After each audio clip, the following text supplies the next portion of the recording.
عليكم غزالاتي، كي دايرين؟ اش اخباركم؟ لاباس عليكم؟ كنتمنىكم تكونوا بخير وعلى خير. عواشر مبروك عليكم، تدخل عليكم الصحه والعافيه ان شاء الله باش ما تمنيتوا. احنا في تحضيرات رمضان ان شاء الله، الله يوصلوا علينا بخير وعلى خير وان شاء الله نكونوا باحسن احوال بصحه. وليت كنتمنى لكم شهر مبارك ان شاء الله باش ما تمنيتوا. يعني لجميع البنات اللي كيشاهدونا ولا العائلات اللي كيشاهدوني، كنقول لكم مبروك رمضان والله يدخلوا علينا بالصحه والعافيه ان شاء الله وبطاعه ربي ان شاء الله باذن الله. والله يرحم جميع الاموات ديالنا ويشافي المرضى ديالنا.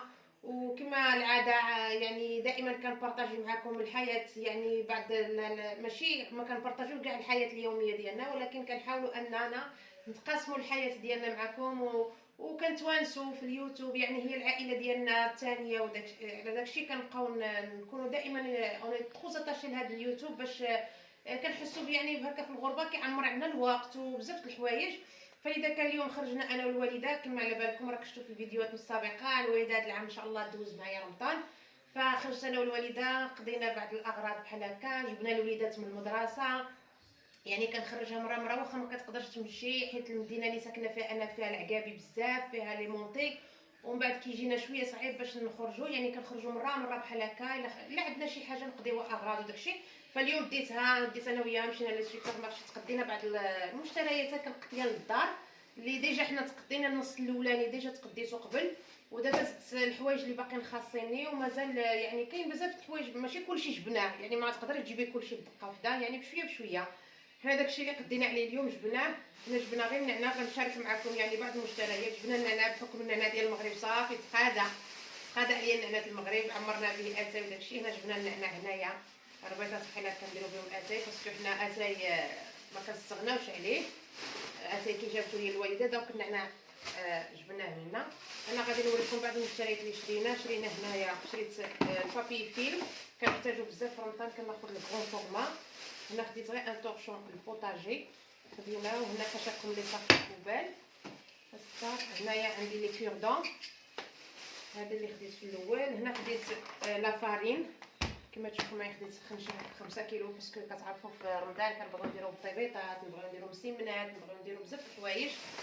بالنسبه لهنايا خدينا الكاطو للدراري، كما كتعرفوا الوليدات كيبغيو الكاطو، دابا مع الولادين كيحبوا هكا الكاطو مع الحليب وداكشي، فخديت ليهم لي كاطو هادو اللي كيبغيوهم معايا. وكاين بزاف الانواع. هنا خدينا لا كونفيتور، هنايا خدينا بطبيعه الحال مطاجات الحك، يعني طوماط كونسونطري، كتعرفوا دابا الشوربه الحريره داكشي كنبغيو. عندي ديجا وحده صغيره بديتها، خديت هذه ان شاء الله. هنا عندنا خديت شامبوان. بالنسبه هنا المايونيز، ولادي ماشي الوالده، انا الوالده قلت لها ديري ريجيم، انا ماشي مشكل، هي اللي كتاكل. هنا خدينا لاصوص فينيغريت، وهنا هذا المايونيز ولادي كيحبوه. كنديروا المايونيز في الدار، مي هكا كيسهل عليك المأموريه. هما ولادي الا كان يشيبسوا شي حاجه كيبغيو ياكلوا هذا ياكلوه بالكيتشوب ولا بهذا بالمايونيز. وهذا لا مارك بالنسبه للناس اللي ساكنين في الدجاج، ماشي اشهار ماشي شي حاجه، هذه كناخذها كتجي مزيانه في المايونيز بالنسبه للدراري. واخا هادشي راه ما كيقولك غير صحي، ولكن الله غالب الولاد ديال اليوم. هنا خدينا السكر، سكر سنيده. خدينا فروماج بريزيدون، هذا بورسيون. هنا خدينا فروماج تارتينو بالنسبه للبوراك، كما كتشوفوا حنا كنديروا لي نيم ولا نديروا به لي كغاطا ولا اي حاجه بغيناها. مازال باقي ما خديتش فروماج رابي. هنا خديت غير بالنسبه باسكو الحانوت قريب ليا هنا في الحومه، يعني نقدر نتقدم من عنده. هنا خديت غير لي فلون، كما كتعرفوا لا مارك ديالهم منوره. خديت لافاني والفريز، هادو اللي كيحبوا ولادي، ولا كراميل. ما فيهش، ما كيعجبهمش، كيعجبهم واحد اخر اللي كيكون فيه لا كراميل، ما لقيتهاش. وخديت غير هادو، ومن بعد نشوف الاخرين الا لقيتهم في بلاصه اخرى. هنا ما لقيتش الكرون فورما، خديت لهم غير الكيتشوب الصغير، لقيت غير هذه الصغيره، ما لقيتش الكرون فورما في السوبرات اللي مشيت ليها.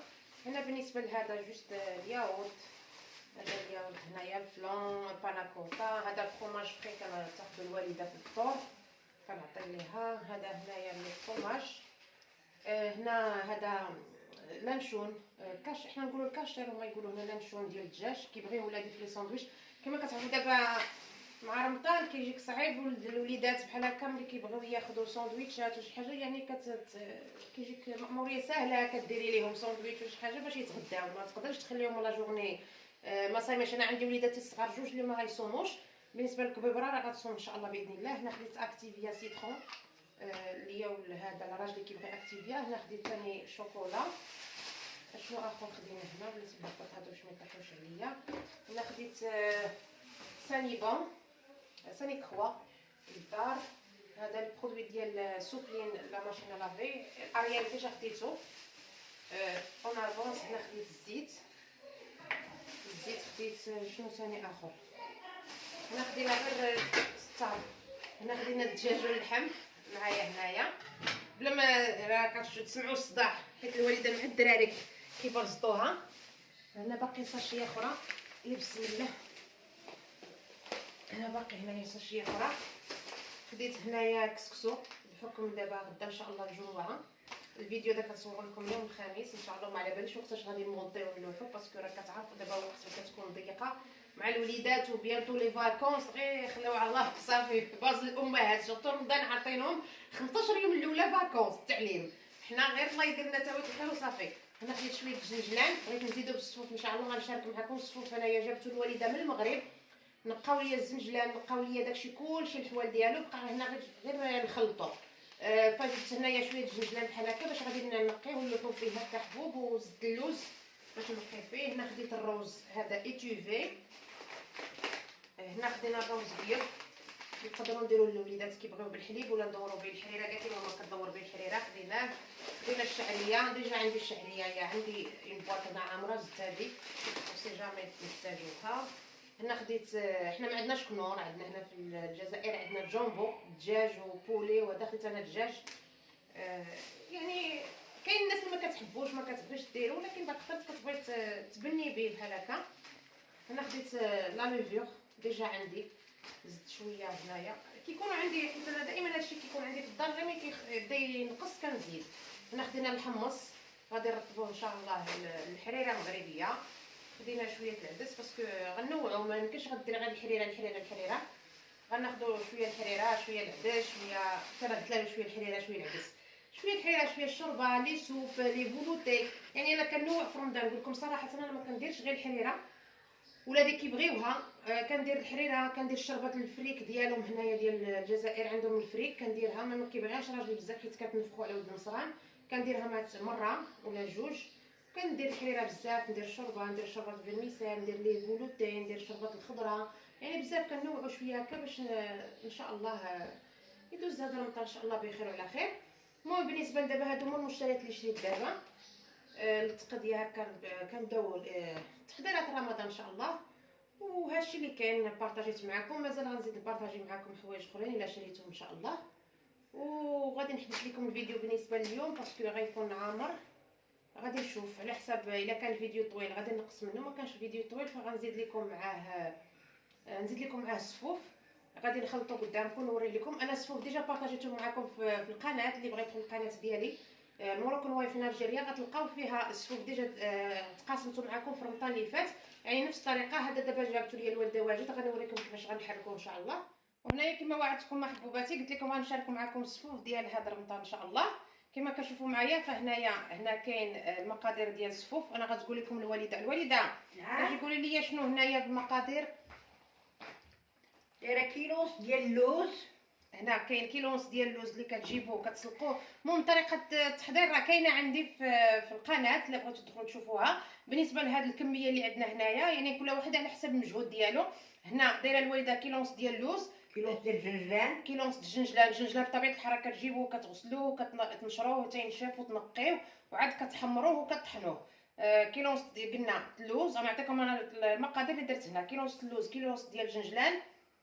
شحال ديال النوافع رابعه ديال النوافع. رابعه ديال النافع يعني زريعه البسباس النافع البلدي والرومي. رابعه كيكونوا مخلطين. ورابعه القرفه مطحونه. ورابعه ديال القرفه مطحونه. داكشي كلشي كيكون مغربل وهذا منقي ومغربل راكم عارفين محمر ومغربل.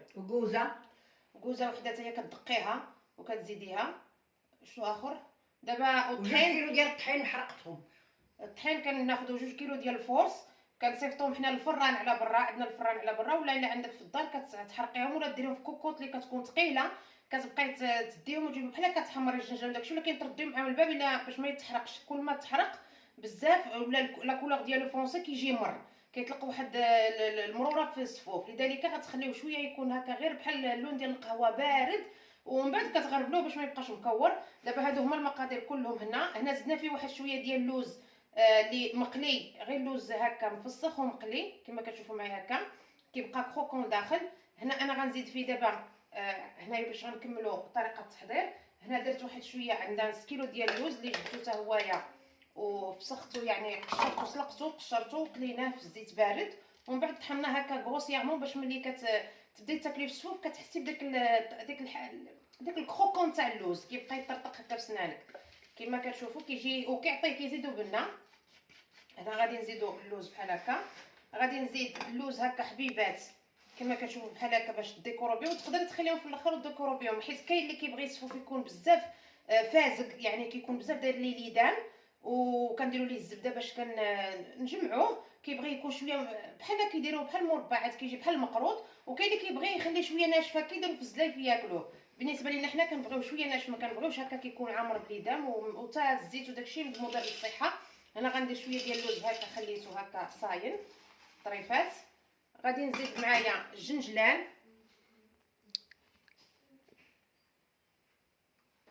هنا الجنجلان كما كتشوفوا معايا. هنا عندنا واحد تقريبا نص كيلو ديال الجنجلان اللي جبناه ودرناه نقيناه حتى هويا وحمرته. دابا راه هكا محمر، يعني كيكون هكا باش يجي مقرمل. غنزيدو باش يبقى يبان في السفوف ديالنا، ملي كتخلطي السفوف كيبقى يبان فيه. وهنا بقى لنا دابا غير سكر كلاصي والزيت. غنديروا واحد كاس ديال العنبه ديال زيت الزيتون، ديري ماما كاس العنبه زيت الزيتون. هنا عندنا سكر كلاصي، هذا ديال هنا ديال الجزائر، عندنا 700 غرام. غنديروا 700 غرام الاولى، درنا نقص غنغربلوها. فين درتو المقص قبيله؟ ها هو هذيك الغربه اللي كسرتو قبيله، درت فيه الجنجلان. ملي ندير الغربه ديال عكوزتي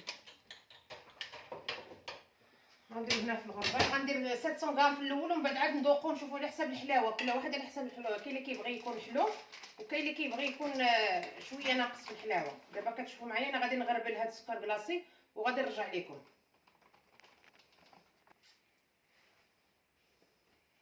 هما كما كتشوفوا معايا كنخلطوا بحال هكا، ندخل فيه داك السكر كلاصي وداك الجنجلان اللي درنا. هنا غادي نزيد كاس ديال زيت الزيتون، ها هو زيت العود كاس، بسم الله. وغنزيدو هنايا درنا 250 غرام ديال الزبده اللي دوبزها وخليتها حتى ولات هنا حتى كيتحيد من هذاك الحليب باش كتطلق الكو ديالها مزيان. غنزيدها ومازال راه خاصو ليدام. غادي نزيدو داك الزيت اللي كنكونوا قلينا فيه اللوز حتى هو كنزيدو منه واحد الكميه، ما كنكثروش، ونخلطوا هادشي كله. غير هو كيبغي شويه ديال الوقت باش تخلطيه. دابا كما شفتوا معايا غنخلط هاد العناصر كلها وغنزيدو شويه ديال الزيت. زيدي لي ماما واحد كاس ديال الزيت من داك الزيت ديال القليل اللي درنا. هنا كيبغي تبقاي تعركي. وهنايا كما كتشوفوا معايا حبوباتي، هذا هو السفوف ديالنا. هانتوما كما كتشوفوا ما كنبغيش انا بزاف، ما كنديرش فيه بزاف ديال الليدام، يعني ديال الكغا، باش يكون هكا صحي وما يعني ما يضرش بالصحه ديالك. فهذا هو السفوف ديالنا كنحطوه في طبيصلات. انا كنبغي هكا. كاين اللي كيكون داير ليه الزبده، انا درت ليه الزبده هنايا فهنا في هذا بالنسبه للمقادير اللي قلت لكم مسبقا. انا دابا زدت الزبده من موراكم درتها حتى كتولي نوازيط. من الافضل تخليو الزبده تولي شويه نوازيط باش كيحيد من هذاك الحليب وكتجي الكو ديالها يجي بنين. هنا درت ليا درت نص كيلو ديال الزبده مع كاس ديال الزيت ديال زيت الزيتون، وزدت قلت لك داك الزيت اللي قليت فيه اللوز. الزيت اللي قليت فيه اللوز هو اللي كنزيدوه، كيكون طايب باش ما كيضرش في الصحه. وكنتمنى ان ينال الاعجاب ديالكم. فهذا هو السفوف ديالنا ديال هذا الشهر المبارك ان شاء الله ديال هذا العام. كنحطوه حنا في طبيصلات هكا، كنديروه مع اتاي في السهرات ديال رمضان وكنتمنى ينال الاعجاب. عندنا يا اخي كما قلت لكم مسبقا في الفيديو، حنا كنديروه في جوج مناسبات. يا اما كنديروه للنافسه ملي كتولد، يعني المراه ملي كتزيد الدري ولا الوليد ولا شي حاجه كنديروا لها باسكو فيه بزاف ديال المنافع، كيعاونها باش دير الحليب وباش يعني تسعو القوه، يعني تكون عندها القوه باش تنوض ان شاء الله وتقابل وليدها وداكشي. وميم طون كنديروه حنا في رمضان، باسكو رمضان ملي كناكلوه بحال هكا كاين اللي كيتسحر به كيعطيك القوه في الصباح باش كتقاومي الصيام، يعني ما تجيكش السخفه، حيت فيه غير المنافع، يعني فيه الحوايج اللي فيهم غير الحاجات المنفعه للجسم ديالنا، يعني اللوز، يعني الجنجلان النافع، النافع البلدي والقرفه، النافع ثاني الرومي، يعني غير الحوايج اللي مزيانين. فهنايا غنقول لكم نتمنى ان نال الاعجاب ديالكم.